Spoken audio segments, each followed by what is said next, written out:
नमस्कार दोस्तों, राजू सर के नाम से इस यूट्यूब चैनल में आपका एक बार फिर से हार्दिक स्वागत है। एमसीक्यू वीडियो की इस कड़ी के अंदर एक और नया एमसीक्यू वीडियो हम लेके आए हैं AIIMS Delhi nursing officer exam के पॉइंट ऑफ व्यू में, और इसमें कुछ इंपॉर्टेंट एमसीक्यूज है जिनको हमने विद रैशनल सॉल्व किया है। हमने एग्जाम तक ये डिसाइड किया है कि हम मिक्स टाइप के क्वेश्चंस यहाँ पे करेंगे और साथ में कुछ इमेजेज और स्किल के क्वेश्चंस कैरिड आउट करेंगे ताकि एग्जाम में मैक्सिमम फायदा हो। प्रीवियस लेक्चर्स के अंदर हमने सिस्टमिक क्वेश्चन सॉल्व कर रहे थे, हम उनको हम दोबारा एग्जाम के बाद में कंटिन्यू करेंगे। अभी हम कुछ मिक्स टाइप के क्वेश्चन और उसके साथ में कुछ स्किल के वीडियोज और इमेजेस ये सारी देखेंगे ताकि एग्जाम में आप लोग इन वीडियोस का बेनिफिट उठा के मैक्सिमम जो है प्रॉफिट अर्न कर सको और अपना सिलेक्शन श्योर कर सके। सो इस कड़ी के अंदर सबसे पहला एमसीक्यू है, A client with laryngeal cancer has undergone a laryngectomy. Laryngeal cancer है, laryngectomy हो चुका है कैंसर को ट्रीट करने के लिए। Receiving radiation therapy to the head and neck में radiation therapy चल रही है। The nurse should monitor the client for which adverse effect of external radiation except one. जब head and neck में external radiation लगता है तो कौन सा adverse effect आपको देखने को मिलेगा एक को छोड़ के। जब भी except का क्वेश्चन आता है इसका मतलब तीन ऑप्शन सही है ना, तीन ऑप्शन सही है, एक जो है वो गलत है, वो जो गलत है उसी को आपको चूज करना है। तो एक्सटर्नल रेडिएशन में के एडवर्स इफेक्ट में तीन एडवर्स इफेक्ट यहाँ पे दिए हुए हैं, वो तो होंगे, एक नहीं होगा, तो कौन सा नहीं होगा वो आपको चूज करना है। फर्स्ट है xerostomia, stomatitis is the second one, third है थ्रोम्बोसाइटोपेनिया और फोर्थ है डिसजूसिया। एक्सटर्नल रेडिएशन लग रहा है यहाँ पे, और क्वेश्चन ने पूछा है कि कौन सा एक्सटर्नल रेडिएशन का साइड इफेक्ट है, एडवर्स इफेक्ट है, एक को छोड़ के। तो जब भी रेडिएशन देते हैं हेड और नेक के अंदर तो कॉमनली उसकी वजह से एक तो होता है जीरोस्टोमिया, एक तो होता है जीरोस्टोमिया, इसको बोलते हैं ड्राई माउथ। इसको क्या बोलते हैं? Dry mouth. तो ड्राई माउथ होता है रेडिएशन के इफेक्ट की वजह से। दूसरा रेडिएशन की वजह से होता है स्टोमेटाइटिस। स्टोमेटाइटिस बोलते हैं ओरल म्यूकस मेम्ब्रेन का इन्फ्लामेशन और इन्फेक्शन और इरिटेशन, है ना, वी कैन से इरिटेशन, ये अच्छा वर्ड है, इरिटेशन ऑफ ओरल म्यूकोसा या ओरल म्यूकस मेम्ब्रेन। तो ओरल म्यूकोसा का इरिटेशन क्या कहलाता है? स्टोमेटाइटिस, है ना। थ्रोम्बोसाइटोपिनिया का मतलब होता है प्लेटलेट काउंट का कम होना, और डिसजूसिया, डिसजूसिया का मतलब होता है टेस्ट जो होता है, टेस्ट जो भी अपना टेस्ट होता है उसका सेंस होना कम हो जाना, है ना। तो हम कह सकते हैं decrease sense of taste, sense of taste, taste का सेंस कम हो जाना क्या कहलाता है? डिसजूसिया।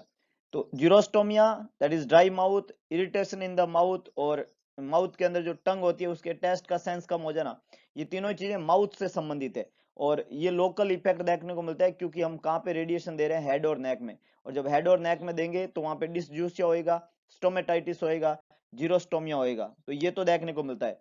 पर थ्रोम्बोसाइटोपिनिया जो है वो सिस्टमिक इफेक्ट होता है। रेडिएशन थेरेपी जब देते हैं उस रेडिएशन थेरेपी का जो सिस्टमिक इफेक्ट है, ब्लड के अंदर इफेक्ट होता है थ्रोम्बोसाइटोपिनिया और ल्यूकोपिनिया, तो रेडिएशन का सिस्टमिक इफेक्ट ही होएगा।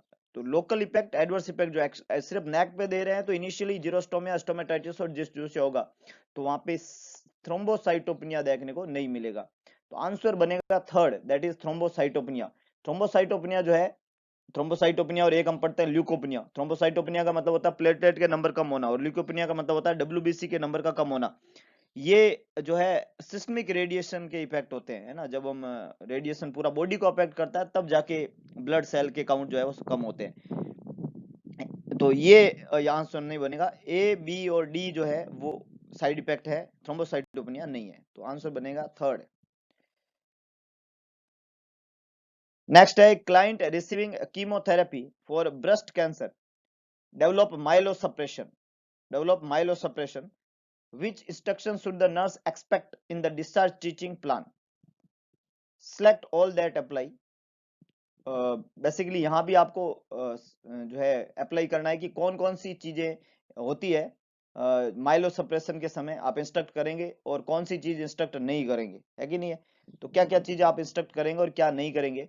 फर्स्ट ऑप्शन माइलो सप्रेशन का मतलब होता है, देखो कीमोथेरेपी मरीज को मिल रही थी और उसमें क्या है? Myelosuppression.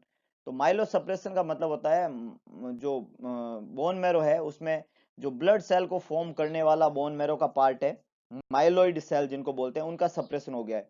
तो ब्लड सेल का या bone forming cell, bone marrow के अंदर ब्लड सेल का फॉर्मेशन जहां होता है बोन मैरो में, हिमेटोपोइसिस जहां होता है वहां पे सप्रेशन माइलो सप्रेशन कहलाता है। पहला है कि avoid people who have recently receive attenuated vaccine, attenuated vaccine live vaccine को कहते हैं। दूसरा है अवॉइड एक्टिविटी दैट में कॉज ब्लीडिंग। तीसरा है वॉश हैंड फ्रीक्वेंटली, और चौथा है increase intake of fresh fruit and vegetable. क्या क्या चीज आप करेंगे जिनमें माइलो सप्रेशन है, इंस्ट्रक्ट करेंगे, और क्या नहीं करेंगे। चार ऑप्शन है, इनमें क्या क्या चीज आप इंस्ट्रक्शन देंगे। तो माइलो सप्रेशन का मतलब होता है ब्लड सेल का सप्रेस होना, मतलब डब्ल्यूबीसी का कम होना, प्लेटलेट का कम होना, आरबीसी का कम होना। तो जब डब्ल्यूबीसी कम होते हैं, प्लेटलेट कम होते हैं, आरबीसी कम होते हैं, तो डब्ल्यूबीसी कम होने वाली कंडीशन के अंदर हम मरीज को लाइव वैक्सीन नहीं देते हैं, है ना। पहला ऑप्शन लिखा हुआ है avoid people who have recently receive attenuated vaccine. तो इन लोगों को अवॉइड करना होता है, क्योंकि लाइव वैक्सीन जो है इस आदमी में जिसमें डब्ल्यूबीसी काउंट कम है, ब्लड सेल कम है, लड़ने वाले सिपाही है, इम्यून सिस्टम इसका कमजोर है, उसमें लाइव वैक्सीन न देना है, न एक्सपोज करना है। तो ये बिल्कुल सही इंस्ट्रक्शन है कि आप ऐसा नहीं करेंगे। दूसरा, अवॉइड करेंगे एक्टिविटी दैट में कॉज ब्लीडिंग। बिल्कुल थ्रोम्बोसाइटोपेनिया रहेगा तो ब्लीडिंग कॉज करने वाली एक्टिविटी को क्या करना है, अवॉइड करना है। वॉश हैंड फ्रीक्वेंटली, जब आपका इम्यून सिस्टम कमजोर होता है तो आपको कई सारे इन्फेक्शन होने की संभावना होती है, तो फ्रीक्वेंट हैंड वॉशिंग जो होती है वो इन्फेक्शन की चैन को ब्रेक डाउन करने का सबसे अच्छा आसान तरीका है। तो ये तीनों चीजें तो वहां पे करेंगे। पर लास्ट ऑप्शन में लिखा हुआ है increase intake of fresh fruit and vegetable, ये नहीं करना है, इनकी इंटेक नहीं करना है। फ्रेश फ्रूट और वेजिटेबल जो है वो बैक्टीरियल इन्फेक्शन का बहुत बड़ा कारण बन सकते हैं, इसलिए सब्जी को पका के खाएं। एकदम फ्रेश फ्रूट और वेजिटेबल बिल्कुल काम में ना ले, इससे इन्फेक्शन होने की संभावना होती है। तो ये चौथा इंस्ट्रक्शन जो है वो गलत इंस्ट्रक्शन है। फर्स्ट सेकंड थर्ड तीनों सही इंस्ट्रक्शन है ना। तो यहाँ पे जवाब बनेगा fourth. Select all that play है तो 1 2 और 3 तीन सिलेक्ट कर लो, और एक्सेप्ट का क्वेश्चन हो तो नंबर 4 जो है वो जवाब नहीं बनेगा, ये यहाँ पे हम सिलेक्ट नहीं करेंगे।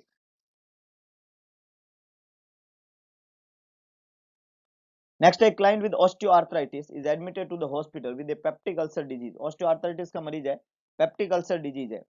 विच of the following associated with peptic ulcer disease except one. कौन कौन सी चीजें पेप्टिक अल्सर डिजीज में देखने को मिलती है, ए को छोड़ के।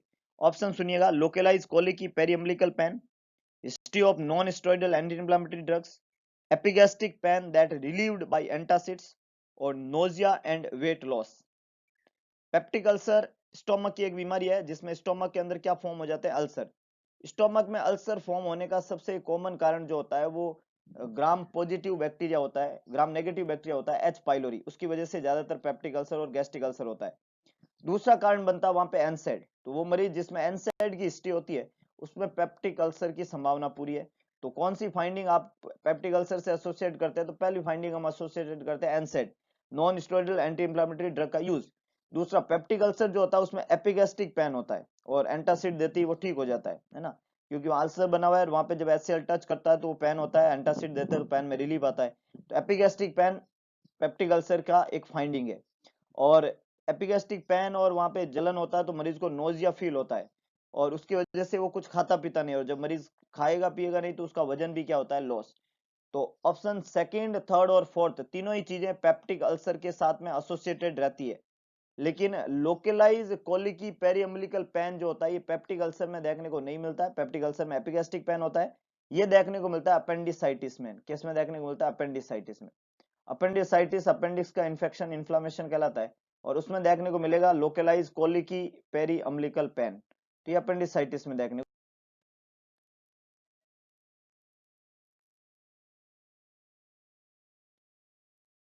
Next, an adult client with constipation is prescribe an irrigation enema, है ना। एडल्ट क्लाइंट है, कॉन्स्टिपेशन हुआ, इरिगेशन एनिमा प्रेस्क्राइब किया।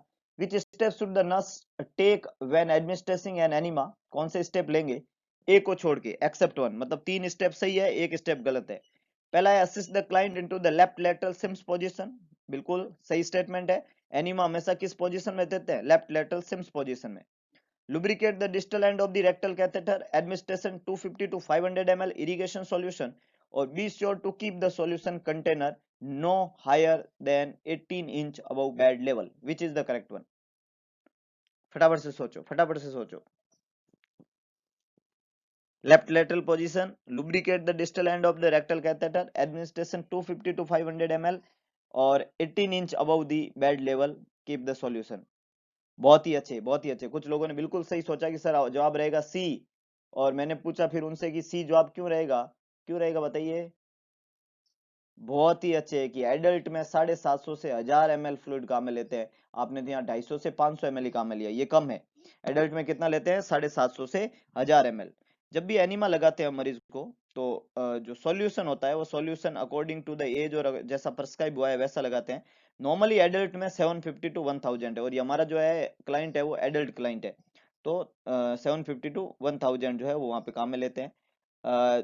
एनिमा लगाते समय हमेशा लेफ्ट लेटरल सिम्स पोजीशन देते हैं, ये बात बिल्कुल सही है। डिस्टल एंड को हमेशा लुब्रिकेट किया जाता है ताकि रेक्टम जो है उसको इंजुरी नहीं हो, ये भी बात बिल्कुल सही है। और मरीज के जो कंटेनर होता है, जो कंटेनर अच्छा जो ट्यूब होती है उसको 2 to 3 इंच जो है अंदर की तरफ इंसर्ट करते हैं। कितना करते हैं? 2 इंच to 3 इंच। 2 इंच में 5 सेंटीमीटर होता है, 3 इंच में 7.5, तो 5 से 7.5 सेंटीमीटर। ये पूछा हुआ सवाल एग्जाम में, कितना एनिमा ट्यूब को एंड को इंसर्ट करते हैं, तो 5 से 7.5 सेंटीमीटर। और इसके अलावा जो बैग है उसको 18 इंच बेड्स के लेवल से 18 इंच ऊपर रखते हैं ताकि आराम से जो है फ्लूइड एडमिनिस्ट्रेशन हो ग्रेविटी से। तो फर्स्ट, सेकंड और फोर्थ बात बिल्कुल सही है एनीमा के बारे में। थर्ड बात जो है वो गड़बड़ है। देखिएगा, आज हम जो ये क्वेश्चन लाए, ये ज्यादातर एक्सेप्ट के क्वेश्चन आपको दिख रहे हैं। इससे आपको एक पूरी डिजीज क्लियर हो रही है, उसमें केयर क्लियर हो रही है, डिफरेंट टाइप की बातें क्लियर हो रही है। तो एक ही क्वेश्चन में हम 5 5 क्वेश्चन पढ़ रहे हैं, तो अगर आप 15 क्वेश्चन पढ़ते हैं तो मेरे हिसाब से 75 to 80 क्वेश्चन आप अंदर ही अंदर पढ़ लेते हैं। और ये बहुत इंपॉर्टेंट बात है ना, कि जब आप इतने सारे क्वेश्चन एक ही लेक्चर में अगर आप सॉल्व कर रहे हैं, तो डेफिनेटली हम धीरे धीरे अपने टारगेट के बहुत करीब चले जाएंगे। नेक्स्ट है, ए client with retroperitoneal एप्सिस is receiving gentamicin. Retroperitoneal एप्सिस हुई है, जेंटामाइसिन एमाइनो ग्लूकोसाइड ग्रुप की दवाई आईवी दे रहे हैं। Which level should the nurse monitor? क्या क्या लेवल आप मॉनिटर करेंगे एक को छोड़ के? पहला है, आप हीयरिंग का लेवल मॉनिटर करेंगे, यूरिन आउटपुट को मॉनिटर करेंगे, हिमेटोक्रिट को मॉनिटर करेंगे, और blood urea, nitrogen and creatinine को मॉनिटर करेंगे। विच is the correct one? Gentamicin दवाई का नाम है, एक्सेप्ट का क्वेश्चन है। क्या बात है, कुछ लोग बहुत ही ज्यादा एक्सपर्ट हो चुके हैं अब, और उनका आंसर है सर सी, और बिल्कुल करेक्ट आंसर है हिमेटोक्रिट। बहुत ही शानदार, बहुत ही बढ़िया। क्या है यहाँ पे? जेंटामाइसिन है, कौन से ग्रुप की दवाई है? Amino glycoside, amino glycoside. और एमाइनो ग्लाइकोसाइड, ग्लाइकोसाइड ग्रुप की दवाई जब भी चलती है तो दो ही टॉक्सिसिटी होती है, ओटो और नेफ्रो। ओटोटॉक्सिसिटी और नेप्रोटॉक्सिसिटी। दूसरी होती है nephro. Oto word for ear और nephro word for kidney. It's for ear and it's for kidney. Oto और नेफ्रो, ईयर और किडनी। ओटोटॉक्सिसिटी का पता चलेगा ईयरिंग का पता करके, टिनाइटस का साइन रहेगा, फर्स्ट साइन है टिनाइटस, तो ये असेस करें। किडनी के बारे में बताएगा, एक तो यूरिन आउटपुट और यूरिया नाइट्रोजन का ब्लड में लेवल। तो फर्स्ट, सेकंड और फोर्थ जो है वो जेंटामाइसिन के साथ में है। ऑटोटॉक्सिक नेप्रोसाइटोसिस को पता कराने का तरीका है। थर्ड जो है हिमेटोक्रिट जो है, उसका संबंध जो है जेंटामाइसिन से नहीं है। तो यहाँ पे करेक्ट आंसर बनेगा हिमेटोक्रिट। एक्सेप्ट का क्वेश्चन था इसलिए आंसर बनेगा हिमेटोक्रिट। जेंटामाइसिन जब दवाई काम में लेते हैं तो हिमेटोक्रिट की वैल्यू वहां पे कोई इंपॉर्टेंट रोल प्ले नहीं करती है।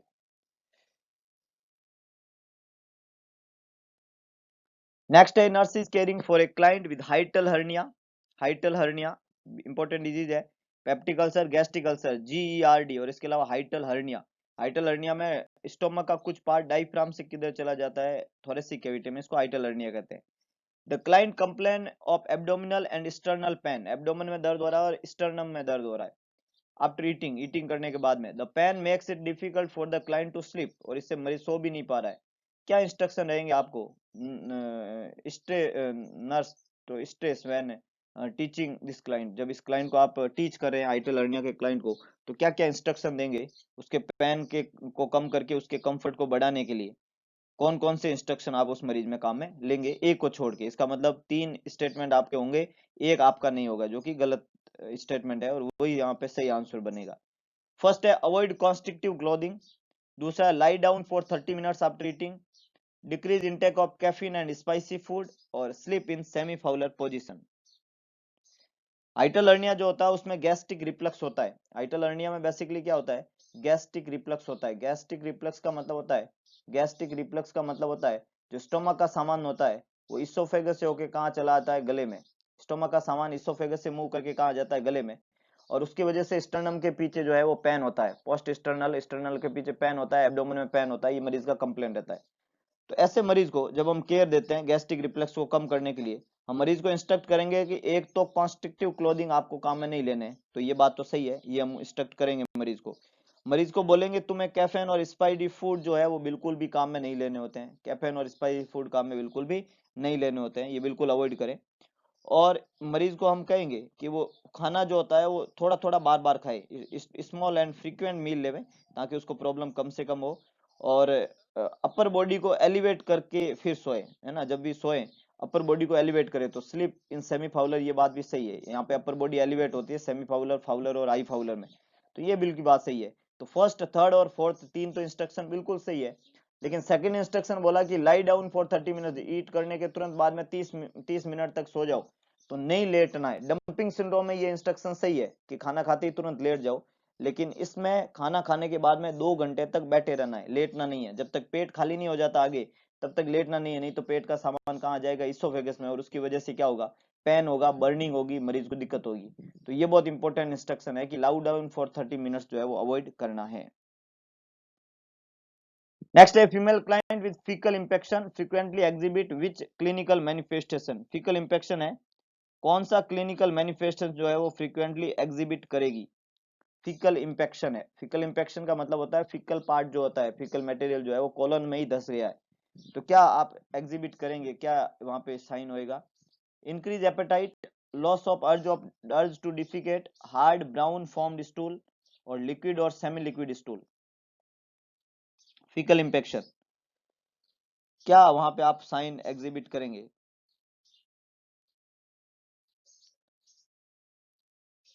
कुछ लोग कह रहे हैं हार्ड और ब्राउन स्टूल आएगा, जो कि एक खोटा जवाब है।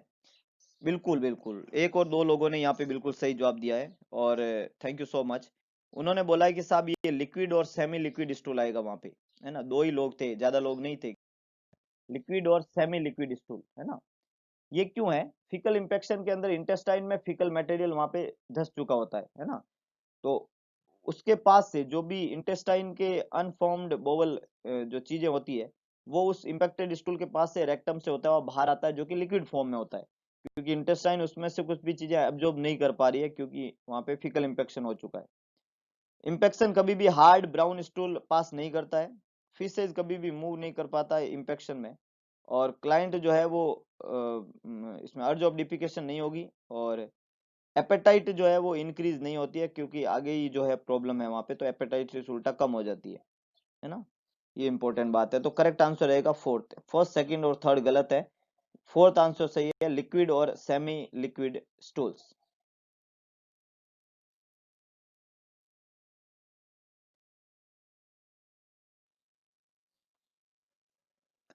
नेक्स्ट है a male client is receiving total parenteral nutrition, TPN इसको हम बोलते हैं, suddenly demonstrate sign and symbol of air embolism, है ना, टीपीएन चल रहा था और अचानक से उसने किसके sign and symptom show up किए, एयर एम्बोलिज्म के। जब एयर एम्बोलिज्म के साइन एंड सिम्टम आ जाते हैं एक मेल क्लाइंट में, तो क्या प्रायोरिटी एक्शन रहेगा आपका as a nurse. First option है नोटिफाई द फिजिशियन, सेकंड है place the client on the left side in the Trendelenburg position, third है place the client in high Fowler, और stop the total parenteral nutrition. Stop the total parenteral nutrition, which is the correct one. Very good very good, कुछ लोगों ने जवाब दिया है दूसरा और कुछ लोगों ने जवाब दिया चौथा, है ना। दूसरे में लिखा हुआ है place the client on left side, और चौथा में लिखा हुआ है स्टॉप द टीपीएन। तो ये ब्लड नहीं है, टीपीएन है, टीपीएन को स्टॉप करना पहले प्रायोरिटी नहीं होता है कभी भी, ब्लड के अंदर सबसे पहले ब्लड को बंद करते हैं कुछ भी हो जाए तो। टीपीएन जो होता है उसमें जो है उसको तुरंत स्टॉप करने की जरूरत नहीं है, जब मरीज को ये चल रहा है और उसको सडनली जो है साइन एंड सिम्टम हो रहे हैं एयर एम्बोलिज्म के, तो टीपीएन को स्टॉप करना पहली प्रायोरिटी नहीं है, पहली प्रायोरिटी हमें है कि वो एयर एम्बोलिज्म पल्मोनरी एम्बोलिज्म ना बन जाए। तो पल्मोनरी एम्बोलिज्म ना बन जाए इसके लिए उस एयर एम्बोलिज्म को हमें कहाँ पे रोकना है, हार्ट के अंदर ही, राइट एट्रियम के अंदर ही रोकना है। उसको राइट एट्रियम में ट्रैप करने के लिए मरीज को जो है लेफ्ट साइड में ट्रिननबर्ग पोजीशन में रख देते हैं, जिसमें हेड जो होता है वो लोअर लाइंग होता है और लेग जो होते हैं वो अपर होते हैं, है ना। तो lying on the left side जो कि प्रिवेंट करेगा एयर एम्बोलिज्म को पल्मोनरी वैन में जाने से। टिलनबर्ग पोजीशन जो है वो इंट्राथोरेसिक प्रेशर जो है उसको इंक्रीज करता है, और जिसकी वजह से डिक्रीज हो जाता है अमाउंट ऑफ ब्लड जो कि पुल होता है वेना केवा के द्वारा एस्पिरेशन के दौरान, तो वो डिक्रीज हो जाएगा।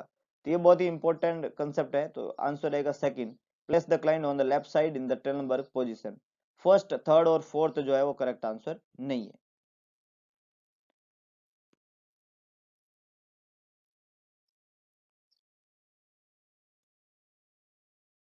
नेक्स्ट है which stage of pressure ulcer develop does the ulcer extend into the subcutaneous tissue. Subcutaneous tissue को अगर अफेक्ट कर दे अल्सर, कोई अल्सर, तो वो कितने डिग्री का है, कौन सी स्टेज का है, फर्स्ट, सेकंड, थर्ड और फोर्थ, कौन से स्टेज का अल्सर है जो सबक्यूटेनियस टिश्यू को अफेक्ट कर देता है? देखिएगा, वेरी गुड, बहुत ही शानदार, कई लोगों ने जवाब दिए, उनका जवाब सही है, C, that is stage third. Stage third, जब एपिडर्मिस ही सिर्फ इन्वॉल्व होती है, और एपिडर्मिस में भी, एपिडर्मिस जो है उसमें जो है थोड़ी रेडनेस हो जाती है, और जो है इस तरीके का देखने को मिलता है, तो ये स्टेज वन है, जिसमें स्किन कहीं भी हटती नहीं है, इंटेक्ट रहती है एकदम। स्टेज टू के अंदर स्किन की इंटेक्टनेस खराब होती है, और एपिडर्मिस के साथ में वहां पे एक और लेयर इन्वॉल्व हो जाती है, डर्मिस। कौन हो जाती है? डर्मिस। और एपिडर्मिस और डर्मिस दोनों इन्वॉल्व होती है, इनके बीच में कभी कभी फ्लूइड इकट्ठा भी हो जाता है, जिसको हम जो है मतलब एपिडर्मिस और डर्मिस के बीच में फ्लूइड इकट्ठा हो जाता है, जिसको हम वेसाइकल और इस तरीके का बुल्ला और इस चीजें बोलते हैं।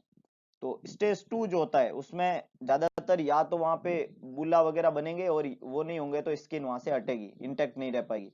तो स्टेज वन में स्किन इंटेक्ट रहती है, स्टेज टू में स्किन इंटेक्ट नहीं रहती है। स्टेज थ्री के अंदर स्किन के अलावा स्किन की तीसरी लेयर होती है सबक्यूटेनियस टिश्यू, वो इन्वॉल्व हो जाते हैं। और स्टेज फोर के अंदर तो बोन, मसल और नर्व वो भी इन्वॉल्व हो जाती है, बोन, मसल और नर्व, बोन, मसल और नर्व ये सब इन्वॉल्व हो जाती है स्टेज फोर के अंदर। तो यहाँ पे स्टेज वन नहीं है, क्योंकि हमें तो सबक्यूटेनियस टिश्यू तक का लेके गए, तो स्टेज वन पार कर गया, टू भी पार कर गया, करेक्ट आंसर क्या बनेगा? C, that is stage third. Subcutaneous tissue का संबंध सीधा कैसे है? स्टेज थर्ड से। बहुत ही बढ़िया। नेक्स्ट है central venous catheter become disconnected accidentally, what should disconnect accidentally, what should the nurse in charge do immediately? तो आप क्या करेंगे? Clamp the catheter, call another nurse, call the physician, apply a dry sterile dressing on the site। Central venous catheter लगा हुआ था, disconnected हो गया, क्या रहेगा अगला action? Good, the answer is clamp the catheter. The answer is clamp the catheter. Catheter को क्या कर दो? क्लैंप। अगर सेंट्रल वीनस कैथेटर जो है वो डिस्कनेक्ट हुआ है, तो नर्स को हाथों हाथ जो है अप्लाई करे एक क्लैंप कैथेटर के ऊपर, अगर अवेलेबल है तो। अगर आपने क्लैंप नहीं किया और क्लैंप अवेलेबल नहीं है, तो हमें जो है एक स्टेराइल सिरिंज जो है उसको लगा देना चाहिए, और कैथेटर जो है उसके हब के अंदर प्लग कर देना चाहिए, है ना, जिससे जो है वहां पे प्रॉब्लम नहीं होगी। After cleaning the hub with an alcohol और povidone iodide, the nurse must replace the IV extension and restart the infusion, है ना। उसको क्लीन करने के बाद में फिर जब उसको री इंसर्ट करके फिर आईवी इन्फ्यूजन वापस से स्टार्ट करते हैं। तो सबसे पहली प्रायोरिटी तो क्या होगी? Clamp the catheter, call another nurse और कॉल फिजिशियन और अप्लाई ड्राई ड्रेसिंग, ये बाद की बात है। इनिशियल प्रायोरिटी और इंचार्ज की क्या रहेगी? इमीडिएटली, इमीडिएटली वो कॉल करेंगे, क्लेम करेंगे किसको? कैथेटर को। क्लेम करना सबसे पहली प्रायोरिटी है, उसके बाद में इन्फॉर्म करेंगे, और वाइटल्स भी लेंगे, और हेड ऑफ बेड को लोअर साइड में सॉरी कैथेटर को क्लेम करेंगे, इसके अलावा दूसरे को इन्फॉर्म भी करेंगे, फिजिशियन को इन्फॉर्म करेंगे, है ना, ड्राई स्टेरिल ड्रेसिंग करेंगे, वो सब करेंगे, लेकिन इनिशियली होता है सबसे पहले क्या करो? क्लेम करो। नेक्स्ट है when we administrating sublingual NTG, nitroglycerin जिसको हम बोलते हैं NTG, to a newly admitted client. Nitroglycerin एक वेजोडाइलेटर ड्रग है, और उसको आप न्यूली एडमिटेड क्लाइंट के अंदर जो है एडमिनिस्टर कर रहे हैं। इमीडिएटली आफ्टरवर्ड द क्लाइंट में एक्सपीरियंसिंग, मरीज को क्या देखने को मिलेगा मरीज में जब आप ये लगाएंगे? थ्रोम्बिंग हेडेक और dizziness, nervousness and paraesthesia, drowsiness and blurred vision, और टिनाइटिस और डिप्लोपिया। क्या सिम्टम आएगा नाइट्रोग्लिसरीन का? किसी भी मरीज को जब आप नाइट्रोग्लिसरीन देते हैं तो कॉमन सिम्टम क्या है? आपने देखा होगा ना, आइसोडिल की गोली जीभ के नीचे देते हैं, ये नाइट्रोग्लिसरीन ग्रुप की दवाई है, और ये वेजोडाइलेशन का काम करती है। Very good. Throbbing headache is the most common side effect, throbbing headache and dizziness is the most common side effect of nitroglycerin. Nervousness और पैरेस्थीसिया, ड्राउजीनेस, ब्लड विजन, ये इससे संबंधित नहीं है। हेडेक और डिजीनेस जो है वो हमेशा इसके साथ में देखने को मिलते हैं जब थेरेपी शुरुआत करते हैं। मतलब हालांकि ये जो हेडेक है ये आराम से डेवलप, वहाँ पे टॉलरेंस डेवलप हो जाती है इंडिविजुअल के अंदर। इनिशियली जो है टॉलरेंस नहीं होती है, तो जब शुरुआत में नाइट्रोग्लिसरीन थेरेपी शुरू की तो हेडेक को वो सहन नहीं कर पाता है, धीरे धीरे वो टॉलरेट कर देता है, और हम साथ में थोड़ा एनसेड से उसकी मदद करते हैं, पर एंटीजी कभी भी बंद नहीं करते हैं, ये इंपॉर्टेंट कंसेप्ट है। So the correct answer is A, that is throbbing headache और dizziness. Nervousness, paraesthesia, drowsiness, blurred vision, tinnitus, diplopia इससे संबंधित नहीं है। बहुत ही बढ़िया। नेक्स्ट है nurse Marina is providing instruction to a nursing assistant assign to give a bed bath to a client who is on contact precaution. Contact precaution का मरीज है, बेड बाथ देना है उसको। Marina instruct the nursing assistant to use which of the following protective item and giving a bed bath. जब आप bed bath दे रहे हैं तो कौन से प्रोटेक्टिव आइटम काम में लेने हैं, क्या क्या चीजें काम में लेनी है। फर्स्ट है gown and goggle, gown and gloves, gloves and shoe protectors and gloves and goggles. Which is the correct one, which is the correct one. मरीज किसका है, मरीज किसका है, एक्सीडेंटल। कॉन्टैक्ट प्रिकॉशन आपको काम में लेने, विच इज द करेक्ट वन। बहुत ही बढ़िया, बहुत ही बढ़िया, gown and gloves is the correct one, बहुत ही बढ़िया। जब हम उसको बात देंगे तो हमें क्या यूज करना है, गाउन और ग्लव्स। क्लिनिकल कॉन्टैक्ट प्रिकॉशन जो होता है उसके लिए एक तो ग्लव्स और दूसरा गाउन की हमेशा रिक्वायरमेंट होती है ना। अलग अलग तरीके के कॉन्टैक्ट प्रिकॉशन होते हैं लेकिन इनिशियली ये दो चीजें तो चाहिए होती है। गोगल्स जो है यहाँ पे नेसेसरी है ही नहीं, गोगल्स जो है वो नेसेसरी है ही नहीं। ऑप्शन ए और ऑप्शन डी में गोगल्स का जिक्र है, ये बिल्कुल भी नेसेसरी नहीं है।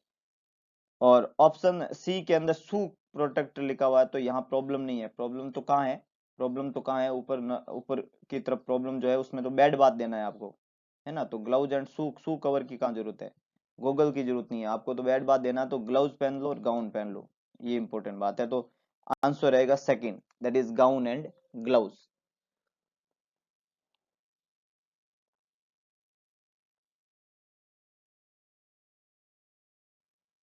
Next, as the nurse prepare to administration a cleaning enema, what is the most common client position used for this procedure? Cleaning enema के लिए कौन सी पोजीशन यूज करते हैं, lithotomy, supine, prone, Sims lateral. बहुत ही बढ़िया, सारे ही लोगों का जवाब बिल्कुल सही है। अभी हमने बताया भी था, इट्स सिम्स लैटरल पोजीशन। कौन सा पोजीशन देते हैं, सिम्स लैटरल, है ना। जब डिलीवरी कराते हैं उस समय पोजीशन होती है लिथोटमी, लिथोटमी, है ना। सुपाइन पोजीशन न्यूबॉर्न बेबी के लिए होती है, न्यूबॉर्न बेबी के लिए सुपाइन पोजीशन न्यूबॉर्न बेबी के लिए। प्रॉन पोजीशन जो होती है वो कोविड 19 के पेशेंट के लिए, है ना। कोविड 19 पेशेंट जो होता है उसको प्रॉन पोजीशन देते हैं। सुपाइन पोजीशन देते हैं न्यूबॉर्न बेबी में, न्यूबॉर्न बेबी में क्या प्रिवेंट करने के लिए, सडन इन्फेंट डेथ सिंड्रोम। लिथोटमी देते हैं प्रेगनेंसी के दौरान, डिलीवरी के समय, प्रेग्नेंट लेडी को डिलीवरी के समय, प्रेग्नेंट लेडी को डिलीवरी के समय, है ना, लेबर रूम की टेबल पे देते हैं लिथोटमी। और सिम्स लेटरल किसके लिए है, एनिमा के लिए। बहुत ही बढ़िया, बहुत ही शानदार। नेक्स्ट है the nursing theorist who developed transcultural nursing theory is. Transcultural nursing theory किसने डेवलप की, Florence Nightingale, Madeleine Leininger, Albert Moore, Sister Callista Roy. किसने थ्योरी दी है, trans luminal cultural theory, trans cultural theory. Very good, अगर आप पहचान पाए हो, एक दो लोग पहचान गए, और यह है मेडिलिन लिंग, मेडिलिन लिनिंगर जो है उसने डेवलप किया है theory of trans cultural. Theory जो है वो किस चीज के ऊपर बेस है, ये बेस है observation on the behaviour of selected people with in a culture. किसी भी कल्चर में सिलेक्टेड लोगों के बिहेवियर को ऑब्जर्व किया गया इस थ्योरी के अंदर। मेडिलिन लीनर ने यह थ्योरी दी थी, ट्रांस कल्चरल थ्योरी इसको बोला जाता है। फ्लोरेंस नाइटिंगेल ने जो है एनवायरमेंटल थ्योरी दी, आपको पता ही है। अगला है SGA, that is small for gestational age, and LGA that is large for gestational as.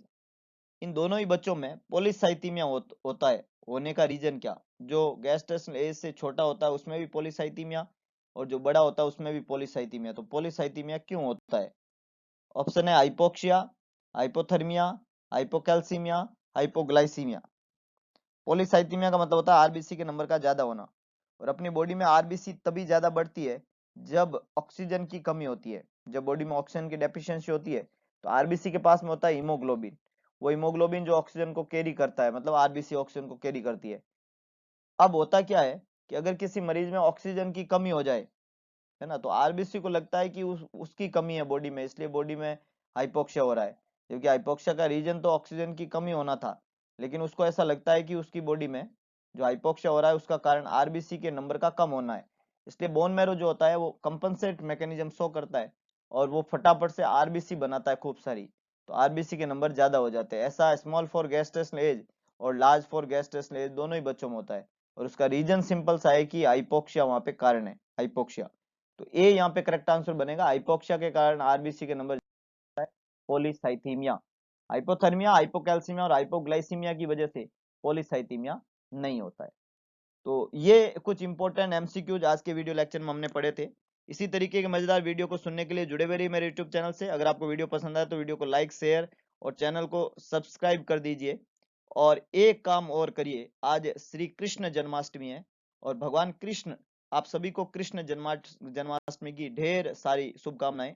भगवान कृष्ण का आशीर्वाद आप सब पे और हम सब लोगों पे इसी तरीके से बना रहे, ताकि हम जो है एक बेहतरीन भविष्य की तरफ बढ़ सके। और भगवान कृष्ण ने एक बात बोली थी कि स्वार्थी मत बनो, सारथी बनो। आपको पता हो तो भगवान कृष्ण जो है अर्जुन के सारथी थे, और सारथी बन के उन्होंने लोगों को बताया कि हर बार मुसीबत में सबकी मदद करो। तो इस कोविड मुसीबत के अंदर अपनी तरफ से हम जो प्रयास कर ही रहे हैं, आप लोगों से इतनी सी रिक्वेस्ट है कि आप अपनी भागीदारी निभाएं और मैक्सिमम लोगों तक इस चैनल को पहुंचाने में अपना भागीदारी निभाएं, तब वास्तव में आप सारथी बने हैं और इस महामारी में कई लोगों की आपने मदद की। करके देखिएगा, बहुत अच्छा लगता है। मिलते हैं दोबारा एक नए वीडियो के साथ में, तब तक के लिए जय हिंद, जय भारत।